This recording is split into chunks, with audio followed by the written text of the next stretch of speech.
മഴക്കാലം അടുത്ത കാരണം നമ്മൾ കേവലത്തിലുള്ള മീൻപിടുത്തം നിർത്തിയിട്ടാണ്. ഇനി നമ്മൾ കുറച്ച് നാൾ ബൈക്ക് കാസ്റ്റ് എടുക്കാമെന്ന് വെച്ചു. കുറച്ച് വരാലിനെ പിടിക്കാനുള്ള ആവശ്യം ഉണ്ടായിരുന്നു. അത് നമ്മൾ ബൈക്ക് കാസ്റ്റ് പോയി എടുത്തപ്പോഴും മനസ്സിലായി അതിൽ ബ്രൈഡ് ഉണ്ടായില്ല കേട്ടോ. ബ്രൈഡൊക്കെ നമ്മൾ കേബിലിറ്റത്തെ മിഷീനിൽ കിട്ടും. അങ്ങനെ നമ്മൾ നേരെ മൂർക്കിനിക്കലുള്ള നമ്മൾ ഷോപ്പിൽ പോയിട്ട് ബ്രൈഡും ചേട്ടൻ്റെ അടുത്ത് ഫില്ല് ചെയ്യാൻ പറഞ്ഞിട്ടുണ്ട്. ആ ചേട്ടൻ സ്പൂളിൽ ഇട്ട് നേരെ നമ്മുടെ ബ്രൈഡ് ഫില്ല് ചെയ്യേണ്ടിട്ടാ. അതിൻ്റെ ഉള്ളിൽ നമുക്കൊരു നല്ലൊരു ഫ്രോഗ് കൊടുക്കണം. ചേറാനും വലിയൊരു വരാലിനും പറ്റിയൊരു ഫ്രോഗാട്ടാ. നമ്മൾ പോണത് മണ്ണും കുഴിക്കുക.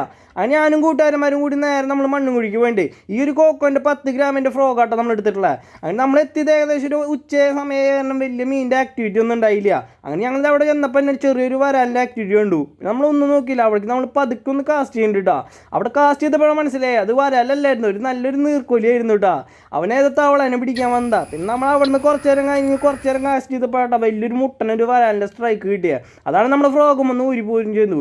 കാരണം ആ സ്ട്രൈക്ക് ചെയ്ത് നേരെ പോയി ചണ്ടിമേട്ട കുടുങ്ങിയ ഫ്രോഗ്. അങ്ങനെ കഴിഞ്ഞാൽ അവിടെ നിന്ന് തന്നെ വേറൊരു വലിയൊരു സ്ട്രൈക്കും കിട്ടി. അതും നമ്മുടെ കയ്യിൽ നിന്ന് മിസ്സാക്കി. ഇതുകൊണ്ടൊന്നും നമ്മൾ മീൻപിടുത്തം നിർത്തില്ല കേട്ടോ. ഉച്ചയ്ക്ക് നമ്മൾ പോയതാണെങ്കിൽ നമ്മൾ വൈകിട്ട് വീണ്ടും വന്നിട്ടുണ്ട്.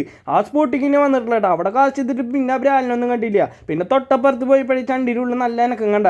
ഇവിടെ ബ്രാലോട് പാറ്റി എടുക്കണമായിട്ട് നമ്മൾ അവന്മാരെ പിടിക്കാൻ നിന്നില്ല കേട്ടോ. തൊട്ടടുത്ത് തന്നെ വലിയൊരു ബ്രാലുണ്ടായിരുന്നു. അവനെ നമ്മൾ കണ്ടിട്ടുണ്ടായിരുന്നു. കേബിലിറ്റി ഇട്ട് അടിക്കാന്ന് വെച്ചപ്പോൾ നമ്മൾ പിന്നെ വിചാരിച്ചു സ്റ്റിക്കിൽ തന്നെ കയറ്റാന്ന്. അങ്ങനെ നമ്മുടെ അവിടെ കാസ്റ്റ് ചെയ്യുന്നുണ്ട്. കറക്റ്റ് സമയത്ത് തന്നെ നമ്മുടെ കൂട്ടുകാരൻ ക്യാമറ മാറ്റിയിട്ടാ. അതിൻ്റെ ഇടയിൽ നമുക്ക് അടി പൊട്ടും ചെയ്തു. ഒരു മുട്ടനൊരു വരാലിനേട്ടാ നമുക്ക് കിട്ടിയിട്ടില്ല. ഒരിക്കലും എൻ്റെ മേലെയുണ്ട്. ഇവരെ നമ്മൾ ഫ്രോഗ് നന്നായിട്ട് വിഴുങ്ങിയിട്ടാ. അവൻ നമ്മൾ അങ്ങനെ തന്നെ സുഖമായിട്ട് തന്നെ വലിച്ചു കയറ്റിയിട്ടുണ്ട്. കണ്ടില്ലേ ഇവൻ്റെ വലിപ്പം? നമ്മുടെ കൈ വെച്ചിട്ട് തന്നെ നിങ്ങൾക്ക് മനസ്സിലാവും കേട്ടോ അവൻ്റെ വലിപ്പം. അങ്ങനെ ഇവനൊക്കെ എടുത്ത് നമ്മൾ നേരെ തൂക്കി വീട്ടിൽ വേണ്ടി ഇവിടെ നിന്ന് കഴിഞ്ഞാൽ എങ്ങനെയായാലും ആൾക്കാർ വന്നു കഴിഞ്ഞാൽ പിന്നെ ഈ സ്പോട്ട് അവർ കയ്യേറും. അത് നമ്മൾ വീട്ടിൽ വേണ്ട. വീഡിയോ ഇഷ്ടപ്പെട്ടാൽ ലൈക്ക് ചെയ്യാൻ മറക്കല്ലേ.